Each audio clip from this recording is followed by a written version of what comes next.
The city of glass towers shined under the twin suns, each spire reflecting light like a blade in the sky. The alien capital was always silent, calm, and beautiful. But today, something was wrong. Ethan, a lone human explorer, walked through the square. His boots clicked against smooth crystal stones. He had been traveling for months, learning alien cultures, trying to understand this new galaxy that humans had only begun to step into. The city's people mostly ignored him, their tall, silver-skinned figures gliding past without interest. To them, humans were still strangers, weak and unimportant. Then he heard it, a cry, sharp and broken. The sound echoed across the open square. Every head turned, every footstep stopped. In the center, a young alien girl, no older than 10 in human, years, knelt on the ground. Her long hair of white strands covered her face as she cried. Her hands shook, glowing with uncontrolled energy.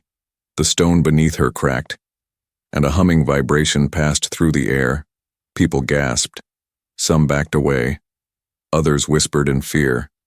"It is her, the child of the queen." Someone muttered, "Stay. Back, her power is dangerous," another hissed. Ethan froze.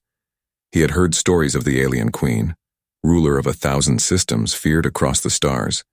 If this child truly was her daughter, then this was no ordinary scene. But Ethan did not see a princess or an heir. He saw a child, terrified and alone. The girl's sobs grew louder. With each cry, the air shimmered. The glass walls of nearby shops rattled as if about to shatter. The crowd only retreated further, no one daring to go near.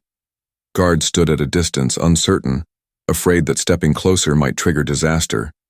Ethan felt his chest tighten. He could not just watch. Slowly, carefully, he reached into his small explorer's pack. Inside were basic supplies, water, rations, tools, and something else. A small toy, old but well kept. A bubble blower. He had carried it since Earth. A reminder of his niece who always laughed when bubbles floated in the air. His hand trembled slightly as he pulled it out.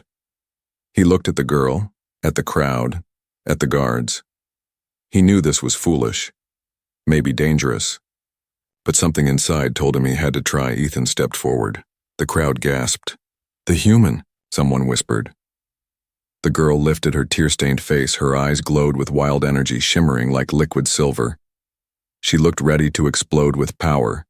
Ethan gave her a small, gentle smile. Without a word, he raised the toy to his lips and blew. A stream of bubbles floated into the air. They drifted slowly, catching light from the twin suns.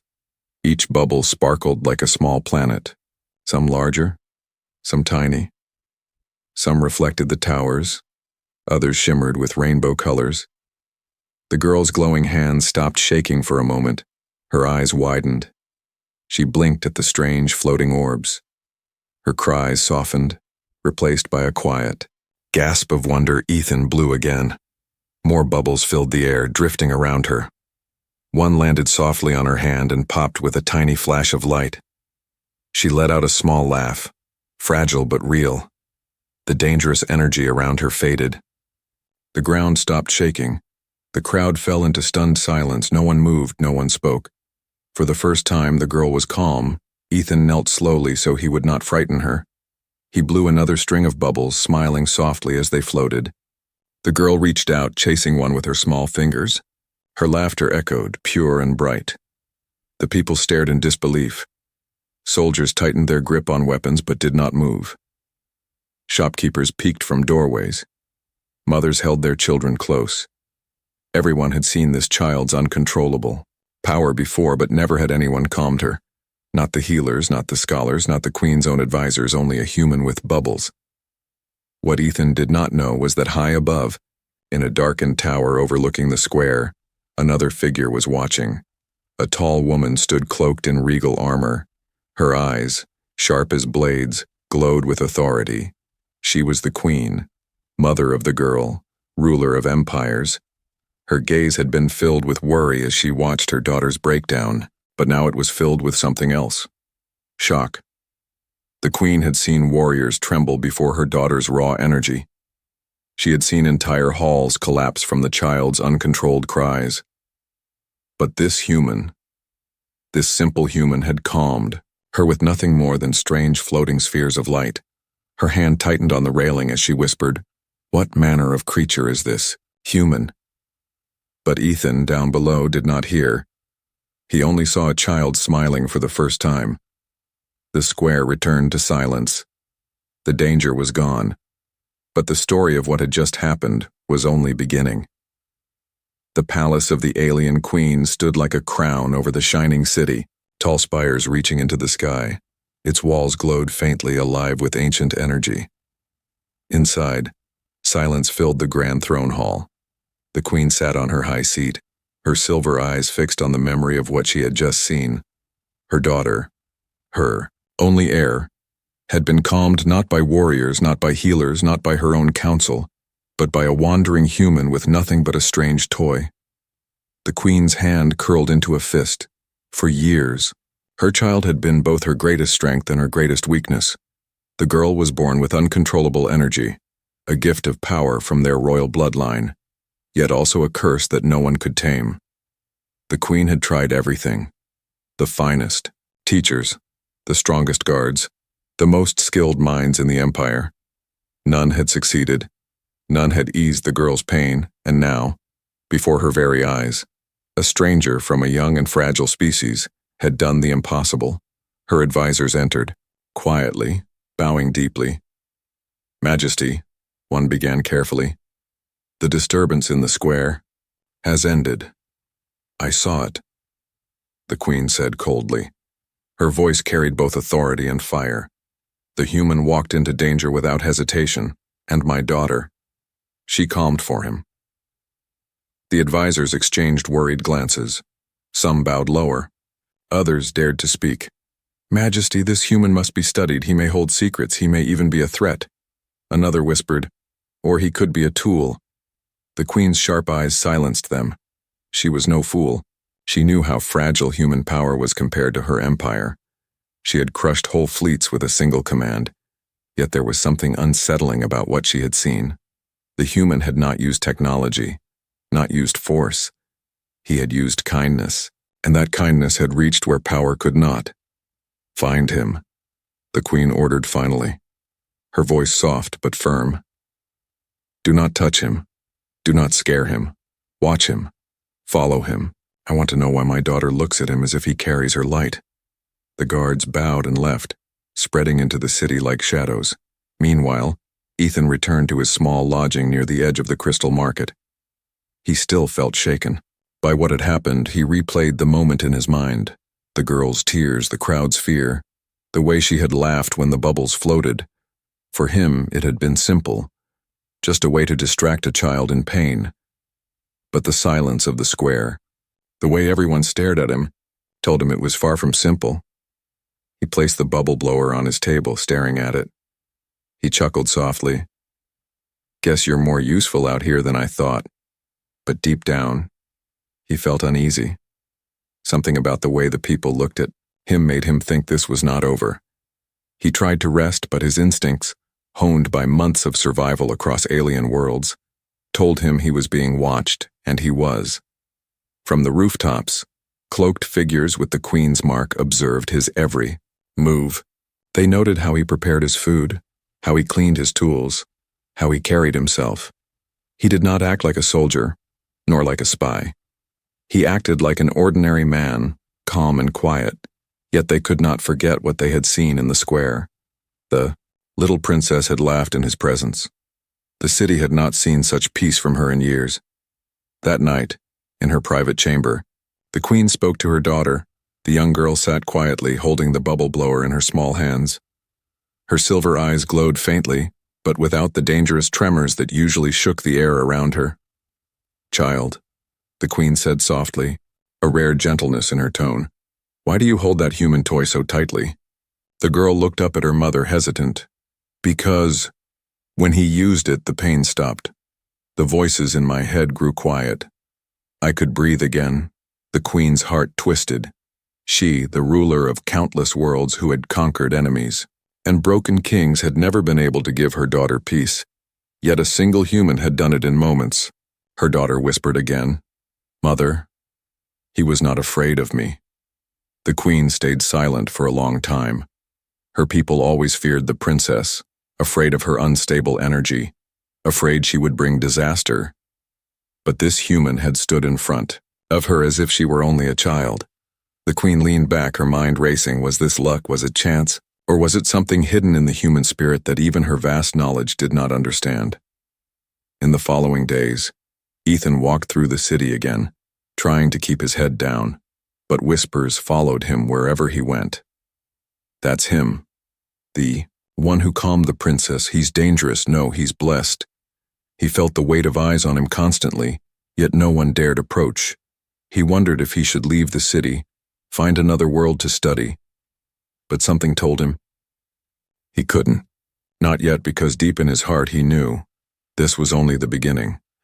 And far above, the queen stood on her balcony watching the stars. Her daughter's laughter still echoed in her ears. For the first time in many years, she felt something unfamiliar, something unsettling, hope. But with hope came suspicion, and the queen of 1,000 systems did not trust easily. She whispered into the night, "Human, what are you?" The morning sun rose over the crystal towers, painting the alien city in gold and silver light. The market streets came alive with merchants calling out their wares, shimmering cloth, strange fruits and glowing stones. Ethan moved quietly among them, trying to appear as just another traveler.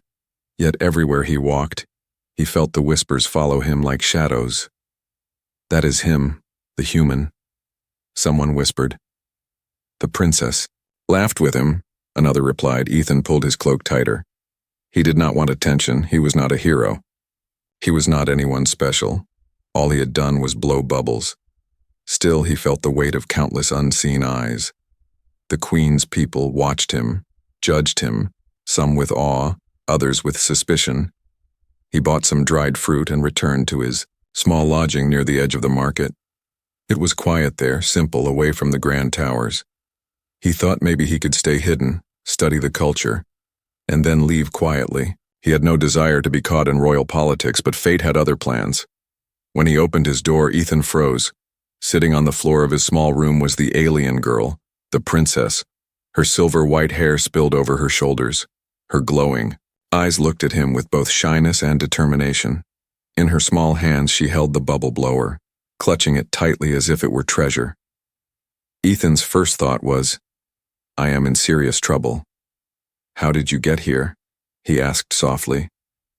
His voice careful, worried. The girl tilted her head, struggling with human words. "I find you," she said slowly. Her voice was quiet, fragile. "You made bubbles. You make me safe." Ethan sighed and closed the door quickly. His heart pounded. If the guards found her here, he could be accused of kidnapping, of treason, or worse. The queen could order his death with a single word. "You shouldn't be here," Ethan said gently, kneeling in front of her. "Your mother will worry, your guards will—" Before he could finish, the girl's hands began to tremble. A low hum filled the room as objects rattled. The table shook. The glass jug on the shelf cracked. Ethan's eyes widened. He remembered the chaos in the square. Hey, it's okay," he said quickly. He grabbed the bubble blower, dipped it in the soap mixture, and blew. Soft bubbles drifted into the air, shimmering in the sunlight coming through the window. The girl's trembling slowed.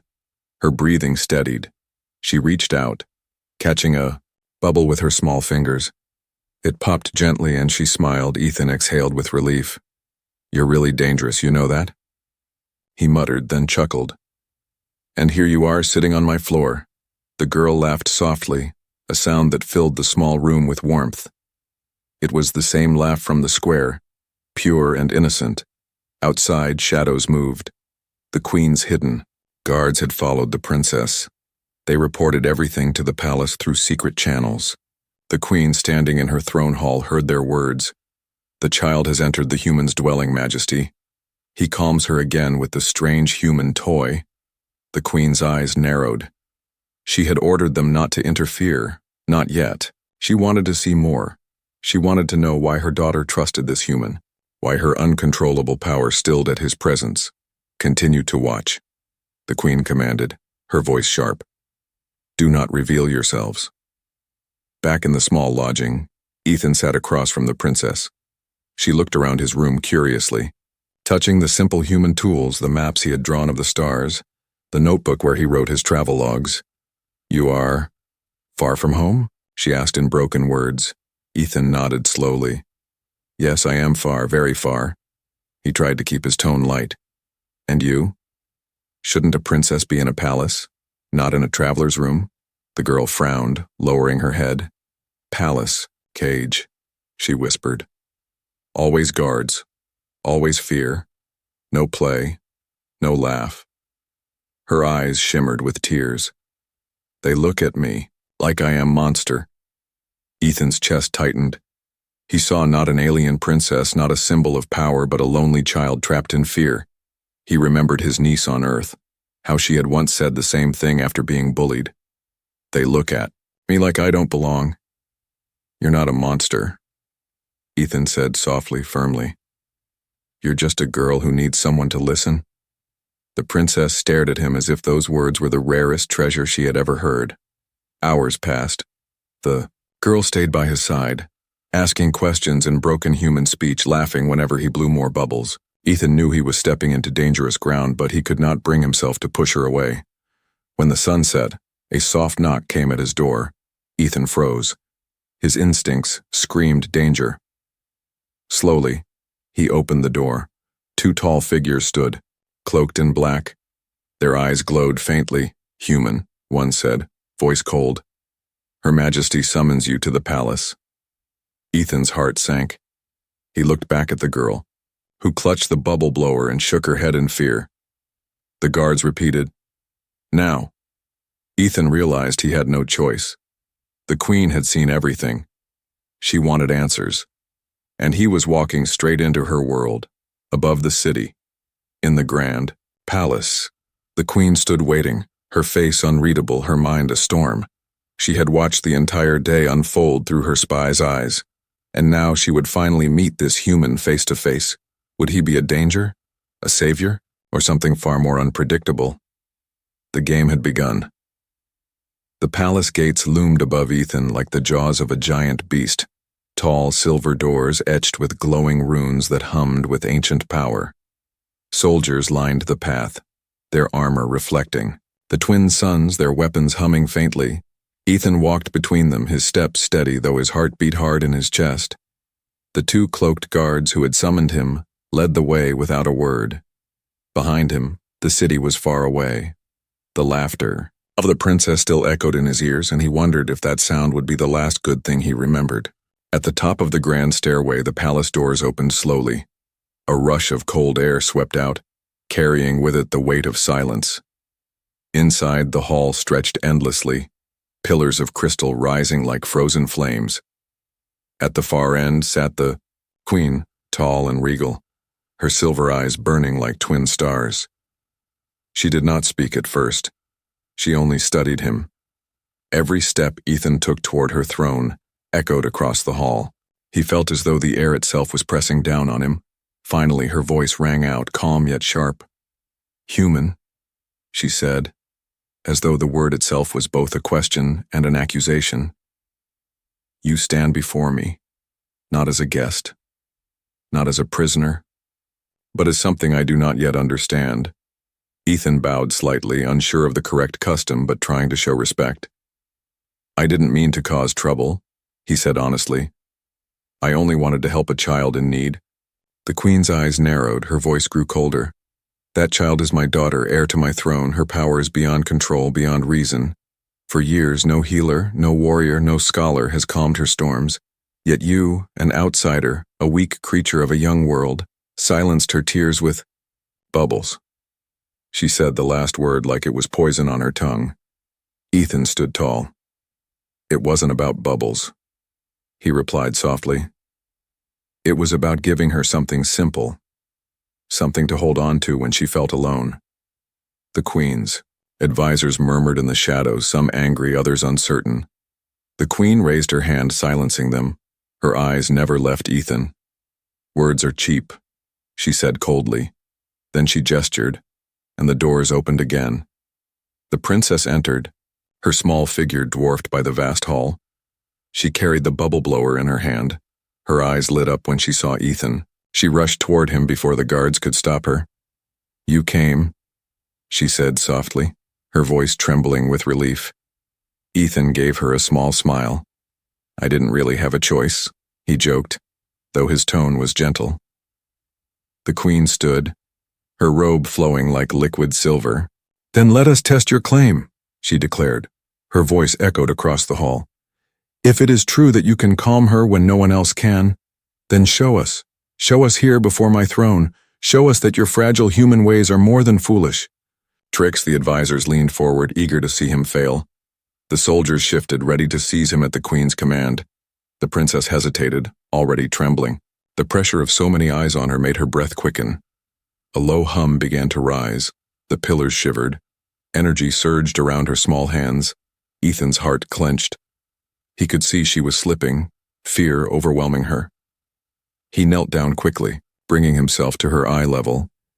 His voice was steady, calm. "Hey, it's okay. Look at me, don't look at them. Just look at me." Her eyes darted, glowing dangerously. He pulled out the bubble blower and dipped it into the small vial of soap he carried. He blew. Slowly, carefully, bubbles floated into the massive hall. They sparkled against the crystal pillars, drifting upward like tiny stars. The girl's shaking slowed. Her breaths grew softer. She reached out, chasing one bubble. Her laughter rang out again, clear and bright. The energy storm vanished. The silence of peace filled the hall. The advisors gasped. Soldiers looked at each other in disbelief. The queen stood frozen, her sharp eyes locked on her daughter. Calm, smiling, safe. Ethan knelt still, blowing more bubbles, humming a simple tune under his breath. It was a human lullaby, one his mother used to sing. The sound echoed through the alien hall, soft and strangely comforting. The princess leaned against him, her glowing eyes finally dimming. She whispered, "Safe," as if it was the only word she trusted. The hall was silent, utterly silent. Every pair of eyes turned toward the queen, waiting. Her jaw tightened. She was not a ruler who easily showed weakness, yet in this moment she could not deny what she had seen. This human had done what she and her empire could not. "Enough," she said sharply, though her voice trembled with hidden emotion. The guard stepped forward, ready to separate them, but the queen raised her hand, stopping them. Ethan looked up at her, steady. "I told you it's not a trick," he said. "She just needs someone who isn't afraid of her." The queen's expression hardened again. "Do not mistake this for acceptance, human," she said coldly. "You stand in dangerous waters, and one misstep will drown you." But as Ethan looked at her, he caught something in her eyes. A flicker, a shadow of something she tried to hide. It was not anger, not suspicion, but something far more dangerous, respect. That night, whispers spread across the palace. Some said the queen would execute the human soon. Others whispered she might keep him as a weapon, but none dared to speak. The truth aloud, that perhaps, just perhaps, the human had touched not only the heart of the princess, but the heart of the queen herself. And Ethan, sitting alone in his chamber, wondered what tomorrow would bring. He was no longer just a traveler, no longer just a stranger. He was now a piece of the queen's game, a game he never asked to play, but somewhere deep inside he knew one thing. He could not walk away, not while the girl needed him. The council chamber was a circle of crystal pillars, each carved with the symbols of alien houses. The chamber glowed, faintly with blue fire, casting long shadows on the floor. High lords and advisors filled the seats, their silver eyes fixed on the queen.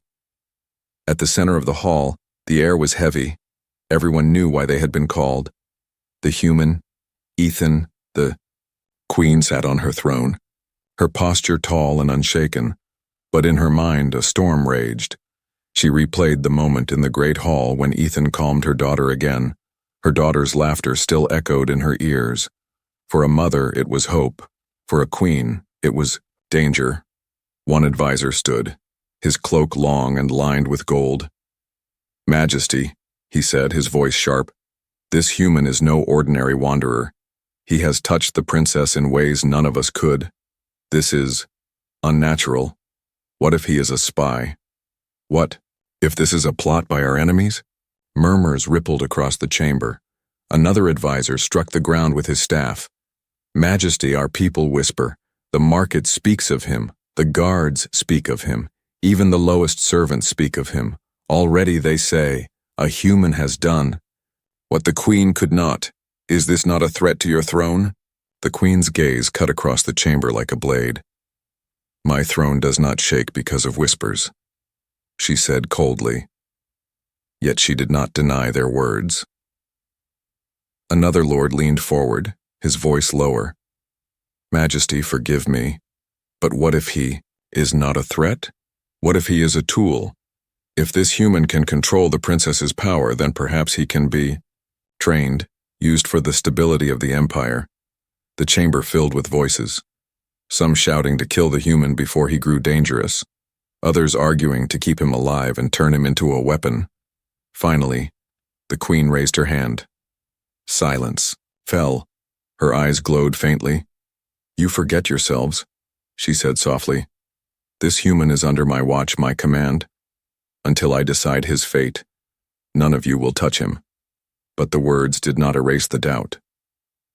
That evening, Ethan sat in his small assigned chamber within the palace.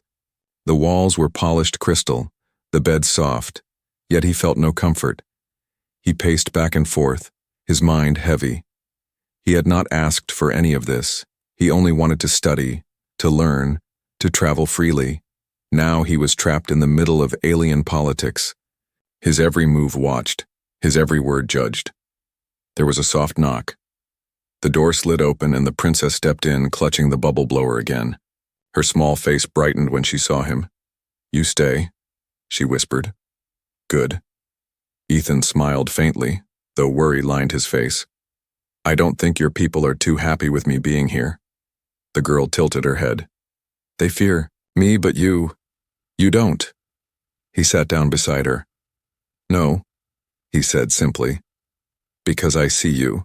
Not your power, not your crown, just you." Her eyes shimmered with warmth. She held the bubble blower out to him. "More bubbles?" she asked shyly. Ethan laughed quietly. "You're going to get me in trouble?" Still he blew. The bubbles floated through the chamber, glowing softly under the crystal lights. The princess giggled, chasing them. Her laughter carried into the hall outside, where hidden guards listened in silence. Meanwhile, in the shadows of the palace, the council plotted. The golden-cloaked advisor met with others in secret. His voice was low, urgent. "The queen is blinded by her mother's heart. But we are not. This human is dangerous. If the people begin to believe he holds the key to the princess, they will question our strength." Another hissed, "So what do you suggest?" "Simple," the lord replied coldly. "If he fails once, if the princess loses control and he cannot calm her, then the people will turn on him. The queen will see him as a liar, and he will be disposed of." Dark smiles spread among the advisors. The trap was already forming. The next day, Ethan was summoned again. The queen's voice was sharp. "My council doubts you. They say your calm is an accident. They say you cannot control what you claim tomorrow. We test you again, and this time the whole council will watch." Ethan's chest tightened. He wanted to argue, to say this was madness. But when he saw the princess standing nearby, clutching his sleeve with fear in her glowing eyes, he only nodded. "I'll be there," he said quietly. The queen's eyes narrowed. "Do not mistake this for mercy, human fail, and you will not leave this palace alive." That night, Ethan could not sleep. He sat near the window, staring out at the alien city glowing under the twin moons. He thought of Earth, of his niece, of how he had promised to return. Now that promise felt far away, yet something deep inside told him he could not abandon the princess. Not now. Not ever. A soft voice broke his thoughts. "Ethan," the princess whispered. She stood in the doorway, trembling. They want you gone. He looked at her, then smiled sadly. I know. She stepped closer, her small hand holding his tightly. Don't leave, she pleaded. When you stay, I am not afraid. He squeezed her hand gently. I'll stay, he promised. Far above, in her private chamber, the queen watched the scene through hidden lenses. Her heart battled itself. The ruler in her whispered that the human was dangerous, a threat to her empire. The mother in her whispered that he was a miracle. She turned away from the screen, her jaw set. Tomorrow, we will see his truth, she muttered. And in the silence of the night, Ethan prepared himself for a trial that could decide not only his life, but the fate of an empire. The day of the festival dawned with bright suns and streets filled with color. The alien capital had prepared for months. Banners of silver and blue stretched between the glass towers.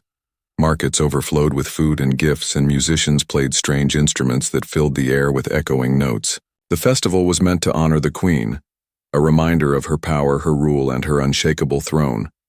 But whispers among the people told a different story. They whispered of the human, the stranger who had calmed the storm of the princess with nothing but bubbles. They whispered of how he was summoned again to stand before the council. The people waited, curious and fearful, wondering if they would see him succeed or fall. Ethan walked through the grand square with guards on each side. His chest was tight, but his steps steady. The princess walked beside her mother, her small hand clutching the bubble blower tightly as if it were her heart. The queen moved with regal grace, but her eyes were sharp, watching everything. She was a ruler, but she was also a mother who could not admit the fear within her. The council gathered on high balconies above the square, their eyes filled with doubt. Some already smiled coldly, believing today would be the end of the human. The crowd roared. As the festival began, dancers filled the square, releasing sparks of light into the sky. Soldiers displayed their strength in coordinated marches. The queen gave a speech of unity and strength, her voice ringing through the crystal streets. Yet even as she spoke, the tension under the celebration was thick. Every eye turned often toward Ethan. Every whisper carried his name. Then it happened. From the edge of the festival, a shadow moved. A group of masked rebels slipped through the crowd. Their eyes glowed with hatred. They hated the queen, they hated the throne, and they saw the princess as both a symbol and a weapon. In a moment of chaos, one of them hurled a device into the air. It pulsed with energy.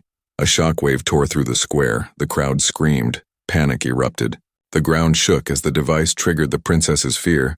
Her small body trembled. Her silver eyes burned bright. The air crackled with raw energy.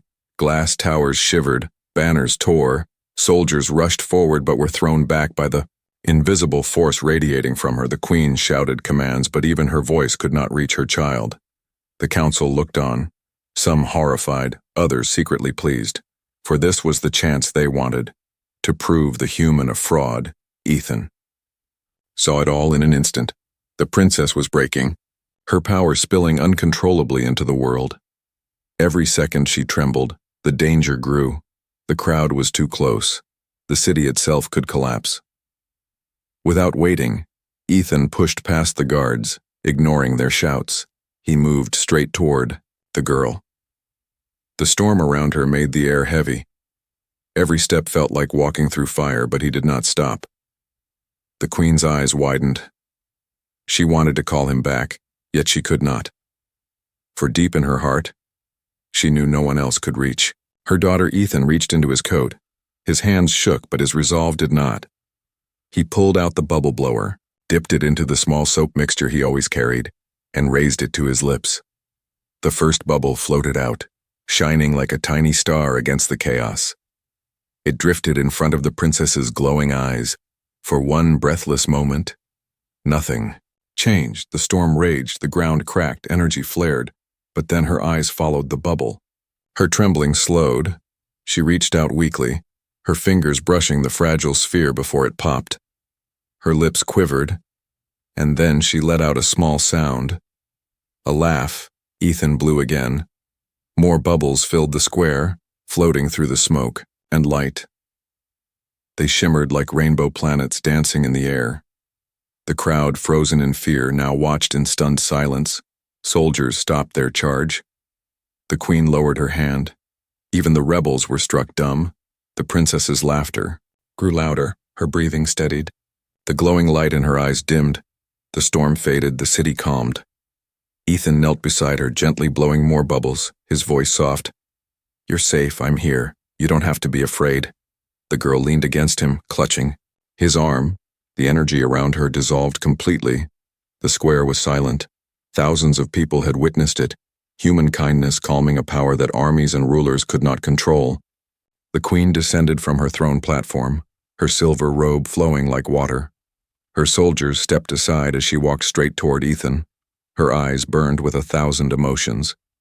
She stopped before him, looking first at her daughter, then at the man kneeling beside her. For a long moment she said nothing. The council waited. The people held their breath. Ethan himself braced for whatever judgment would come. Finally, the queen spoke, her voice strong, but trembling with something new. "You walked through a storm that none of my warriors dared face. You calmed chaos with nothing but air and light. You saved not only my daughter but my city." She turned to the council, her gaze sharp. "Tell me again, which of you could have done the same?" Silence fell. The advisors lowered their eyes, their doubts cut away by what they had witnessed. The queen looked back at Ethan, her tone softened.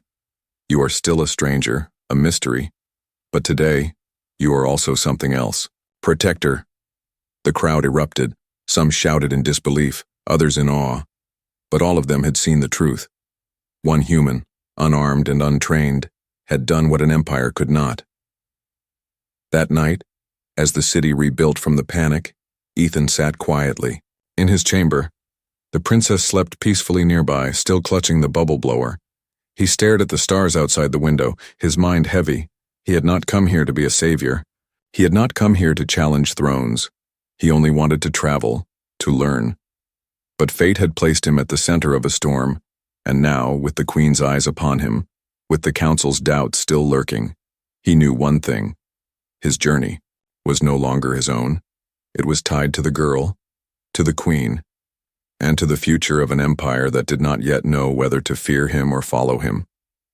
The palace was silent that night, its crystal walls glowing faintly under the twin moons. The white sounds of the festival had faded, leaving only whispers carried through the empty halls. The queen sat alone in her throne chamber, her robe laid across her shoulders like flowing silver fire. In her hand she held a small crystal of memory, replaying the moment from the festival over and over. The storm of power, the fear, and then the laughter. Her daughter's laughter. She closed her eyes, and for the first time in many years, the mighty queen felt her heart tremble. For years, she had lived as a ruler feared across the stars. For years, she had built an empire of strength and iron, but in one single day, a human traveler had shown her something she had nearly forgotten. Hope. Her advisors gathered the next morning, lining the crystal chamber once more. Their voices were sharp, filled with arguments. Some still called Ethan a threat. Others now demanded he be kept as a royal protector. A few even whispered that perhaps humanity itself was far more dangerous than they had believed. The queen listened in silence, her eyes calm, her mind heavy. When the voices grew too loud, she raised her hand, and the chamber fell quiet. "Enough," she said firmly. Her voice carried through the hall like thunder. "You speak of fear, of power, of tools and weapons, but what you forget is what I have seen with my own eyes." She stood, her figure tall and commanding. "I saw a human walk through the storm of my daughter's power when none of you dared. I saw him calm her, not with weapons, not with force, but with kindness. That is no trick. That is strength beyond what any of you understand." The advisors bowed their heads, some unwillingly, some with respect, but none dared argue further. Later, in the private gardens of the palace, Ethan sat on a bench beside the princess. She blew bubbles with the toy, laughing as they floated across the flowered paths.